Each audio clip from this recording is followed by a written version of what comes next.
क्या हुआ दोस्त, डीआई में प्रॉब्लम आ रही है, कैलकुलेशन स्लो हो रहा है, ये समझ नहीं आ रहा है कि डीआई के क्वेश्चन को कैसे करना है या किस तरीके से डीआई के क्वेश्चन को अटेम्प्ट करें, स्पीड नहीं बन रही है, एक्यूरेसी नहीं आ रहा, ये डाउट हो रहा है कि क्या रियल एग्जाम में डीआई के क्वेश्चन को सॉल्व कर पाऊंगा कि नहीं कर पाऊंगा।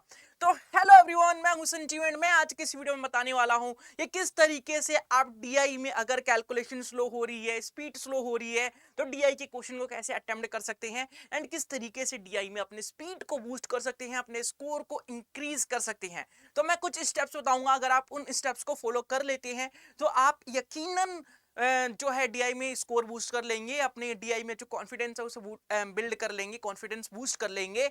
बट शर्त यह है कि आपको वीडियो को एंड तक देखना होगा, तो एंड तक जरूर से देखना एंड साथ ही साथ अपने दोस्तों के साथ शेयर भी कर देना, ठीक है। अगर मैं बात करूं कि पहला स्टेप क्या होना चाहिए मेरा, तो सबसे पहले स्टेप की बेसिक कैलकुलेशन को स्ट्रॉन्ग करना है आप लोगों को। डीआई को अगर करना है मेरे दोस्त, डीआई में अगर सबसे अच्छे नंबर चाहिए आप लोगों को, आप चाहते हो कि एक्यूरेसी स्पीड बनी रहे डीआई में, तो आपको बेसिक मैथ के कैलकुलेशन तो आनी ही चाहिए, क्वांट में थोड़ी बहुत पकड़ होनी चाहिए आप लोगों को। और बेसिक कैलकुलेशन के लिए भी ये नहीं बोल रहा भाई कि ये कर लो वो कर लो, कुछ छोटी छोटी चीजें जो आपको ध्यान रखनी है, जैसे जैसे जैसे कि आपको ना टेबल्स याद होने चाहिए, कि टेबल अगर आपको मल्टीप्लाई करना है तो टेबल डायरेक्ट यूज कर लो, ठीक है। टेबल के साथ आपको स्क्वायर याद होनी चाहिए, स्क्वायर के साथ आपको भाई फ्रैक्शन से परसेंटेज में कन्वर्ट करना आना चाहिए।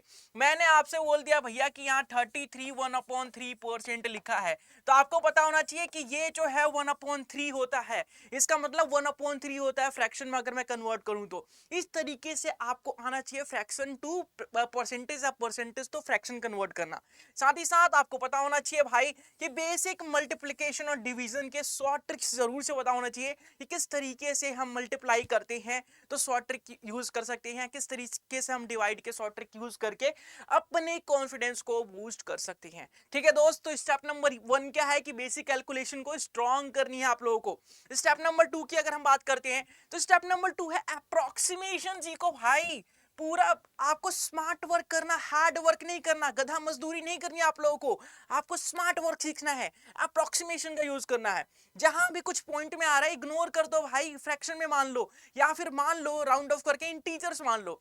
आपका आंसर आ रहा है, देखो आपको मल्टीप्लाई करना है, मान लो आपको मल्टीप्लाई करना है 196 को, आप 196.23 लिखा है और इसे मल्टीप्लाई करना है आप लोगों को 1.5 से, या फिर आपको करना है ये 1.9 से, ठीक है। तो आप लोग क्या करोगे भाई, इसे 196 मान लो और ये 1.9 को 2 मान लो और इसे मल्टीप्लाई कर लो, इजीली कर पाओगे, पॉइंट का कोई झंझट ही नहीं रहेगा। तो अप्रोक्सीमेशन यूज करना काफी इंपॉर्टेंट हो जाता है अपनी स्पीड को बढ़ाते हुए, ठीक है। और जैसे ही आपका आंसर आ जाएगा, आपको पता है कि ये अप्रोक्स आंसर आया है, तो आपको ऑप्शंस दिख जाएंगे भाई, 4 के 4 ऑप्शन, आपकी जिस जिस ऑप्शन के आप करीब पहुंच रहे हो वही आपका आंसर हो जाएगा। तो इस तरीके से करना है, ठीक है। चाहे वो राउंड ऑफ करना हो जाए अप्रोक्सीमेशन में, चाहे वो नंबर्स यूज करना हो जाए, ठीक है। साथ ही साथ आप फ्रैक्शन को इजी बनाना सीखोगे, फ्रैक्शन को इजी बनाना जरूर से सीखना। मान लो फ्रैक्शन दे रखा है आपके पास 9/10 ऐसा कुछ दे रखा है, तो इसको इजी वे में कन्वर्ट कर लो भैया, मिक्स फ्रैक्शन को नॉर्मल फ्रैक्शन में कन्वर्ट कर लो,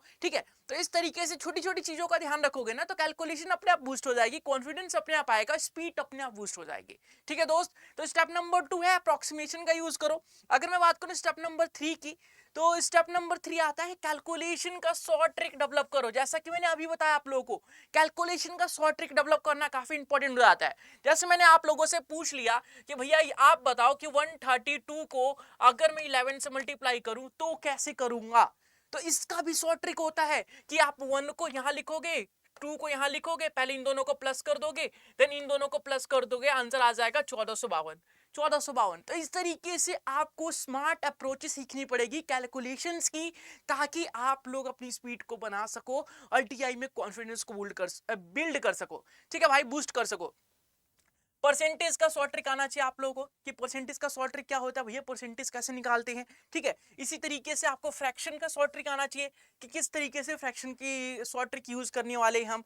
देन आपको पता होना चाहिए मल्टीप्लिकेशन पैटर्न कैसे चल रहा होता है, अगर किसी नंबर को 99 से मल्टीप्लाई करना है तो क्या पैटर्न चलता है, किस तरीके से कर सकते हैं, किसका स्क्वायर कैसे निकाल सकते हैं, किसी का क्यूब कैसे निकाल सकते हैं, तो ये सारी चीजें आपको पता होनी चाहिए मेरे दोस्त, ठीक है। तो स्टेप नंबर 3 है कैलकुलेशन के शॉर्ट ट्रिक्स को डेवलप करो। स्टेप नंबर 4 की अगर बात करते हैं तो टाइम प्रैक्टिस करो। मोस्ट इंपॉर्टेंट स्टेप है ये हमारे पास, टाइम प्रैक्टिस करो। ये टाइम प्रैक्टिस क्या होता है भैया? तो आप लोगों ने अपने कैलकुलेशन को बूस्ट करने के लिए राउंड ऑफ करना सीख लिया। सीख लिया कि नहीं सीखा? आप लोगों ने ये सीख लिया कि फास्ट कैसे करनी है कैलकुलेशन को। देन आप लोगों ने सीख लिया कि भाई कॉन्फिडेंस बिल्ड करने के लिए ना मुझे टेबल्स याद होनी चाहिए, स्क्वायर याद होनी चाहिए, फ्रैक्शन याद होनी चाहिए, परसेंटेज को फ्रैक्शन में कन्वर्ट करना आना चाहिए। तो ये सारी चीजें जब सीख लोगे तो भाई उसकी प्रैक्टिस भी तो करोगे ना। टाइम लिमिट के अंदर प्रैक्टिस करनी है आप लोगों को। 10 मिनट का टाइमर लगाओ डेली का एंड 5 से 10 डीआई के क्वेश्चन को सॉल्व करने की कोशिश करो। यकीनन कर पाओगे, मेरी गारंटी है। डीआई के क्वेश्चन इतने मुश्किल नहीं आते हैं। देखो बैंकिंग में बहुत मुश्किल आती हैं, क्लैट में भी थोड़ा मुश्किल आता है, बट जो सीवीटी है उसमें मुश्किल नहीं आता। ठीक है, तो आप टाइम प्रैक्टिस करोगे तो इजीली कर पाओगे क्वेश्चंस को और इजीली आंसर निकाल पाओगे।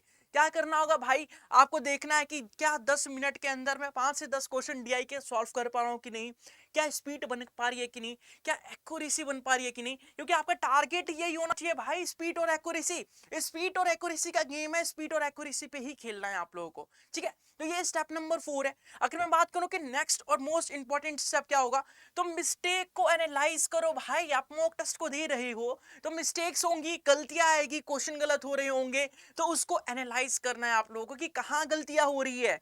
क्या कॉन्सेप्ट में दिक्कत है या कुछ और दिक्कत है? भाई गलती हो रही है तो क्यों हो रही है? ज्यादा टाइम लग रहा है तो हमें क्यों ज्यादा टाइम लग रहा है? ठीक है, तो सबसे पहले आप देखोगे क्या कॉन्सेप्ट में कोई प्रॉब्लम है क्या मुझे, या कैलकुलेशन में क्या कोई प्रॉब्लम आ रही है, या फिर क्या मैं लॉन्ग मेथड का यूज कर रहा हूं कि नहीं कर रहा। इस तरीके से आप लोग अपनी गलतियों को जब एनालाइज करोगे तो खुद से सीखोगे कि कहां गलती कर रहा हूं और कौन सी गलती मुझे नहीं करनी है, कौन सी गलती मुझे रिपीट बिल्कुल नहीं करनी है।